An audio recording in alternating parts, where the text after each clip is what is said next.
Hey, Steve Magnante here at High-Octane Classics in Auburn, Massachusetts with a 1995 Ford Mustang Cobra convertible. Now, what makes a Cobra a Cobra? Well, a variety of things externally and also internally. Most importantly, up at the front of the car, we can see that the fascia is changed out with some spots for driving lights right there, very different from the base Mustang or even the Mustang GT. So the Cobra has a unique fascia. And of course, it also has the unique Cobra logos on the fenders, which are reminiscent of the Ford 428 Cobra Jet of 1968, and Ford paying tribute to its own past. Of course, their sill molding right here, also Cobra specific.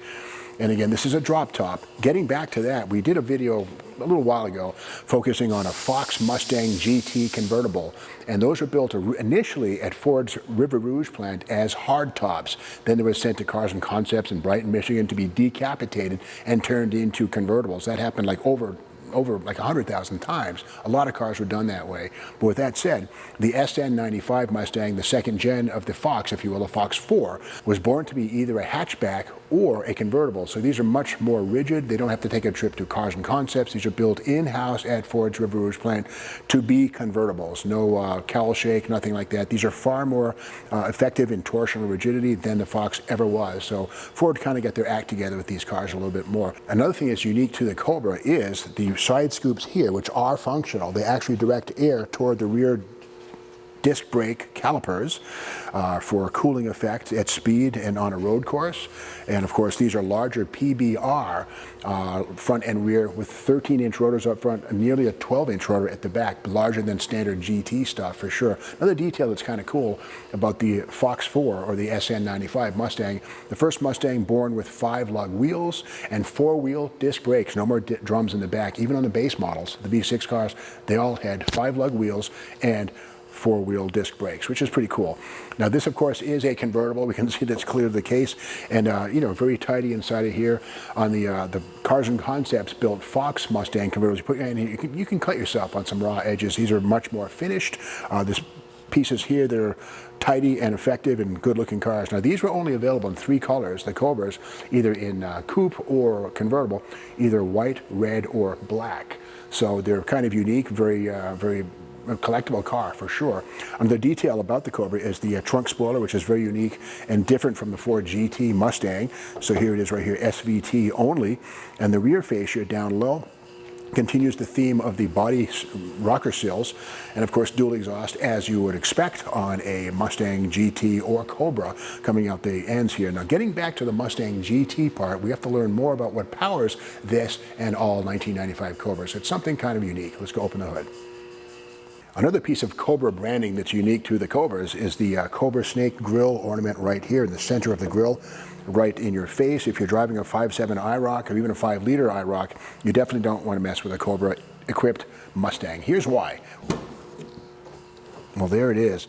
Now it's similar to the 5-liter engine found in Mustang GTs and you know, LXs with the 215 horsepower pushrod 5.0, but this one here makes 240 horsepower thanks to the Cobra intake manifold. And the interesting thing on this, the Cobra logo is actually integrally cast versus being a screw-on plate on a lesser HO 5.0. And beyond these also have GT40 cylinder heads. What is that? Well, it has nothing to do with the Le Mans race car of the 1960s, but the name GT40 is a legend in Ford performance circles. And basically these heads have better flow characteristics, and they're factory installed on every one of these Cobra motors. In fact, there's a sticker here that says Cleveland Engine Plant right here. This Cobra engine system was manufactured, and there it is right there, Cleveland Engine Plant right there. So yet another detail that makes the Cobra unique and specific. 240 horsepower, which is 15 more, or 25 more than the base 5-liter HO found in an LX or a GT of the same year. And again, the hood on these things is you know, it's steel, as are the fenders and all the other body parts. But with that said, 240 horsepower right there will wake this right up. And again, with those big 13-inch disc brakes up front and 11s in the back, plenty of stopping power to match the go power. So let's look inside and see what transmission we have, and it's not going to be an automatic. Like all SN95 Mustangs built from 1994 onward, the Mustang has dual airbags, left and right, And of course, the Cobra is loaded with all kinds of power equipment. And getting back to the transmission, no such thing as an automatic equipped Mustang Cobra at this point in time. It's always about a 5-speed manual transmission right there with unique ratios to complement the 240 horsepower 302 under the hood, and 160 mile an hour speedometer right there.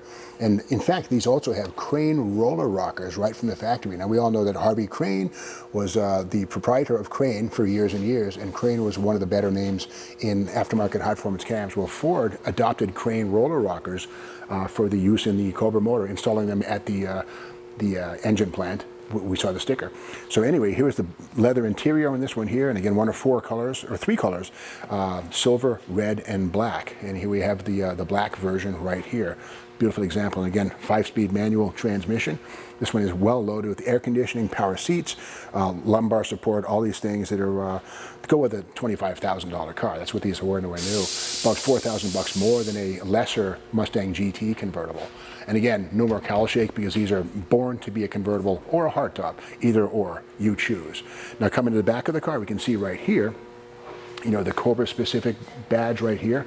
SVT, and if you didn't know, John Coletti's special vehicles team at Ford was the guy behind the SVT, and there you have it, SVT Cobra. And even the rear fascia right here says Mustang. Later cars would have a Cobra logo, but that would be a couple of years later on. But again, a beautiful example of the breed. This one does have the Z code for the axle, which means 308 traction lock differential, so good acceleration gears, and of course with the 5-speed manual overdrive transmission, great fuel economy on the open road. To learn more about this 1995 Mustang Cobra convertible, go to the High-Octane Classics website and check out the photo gallery.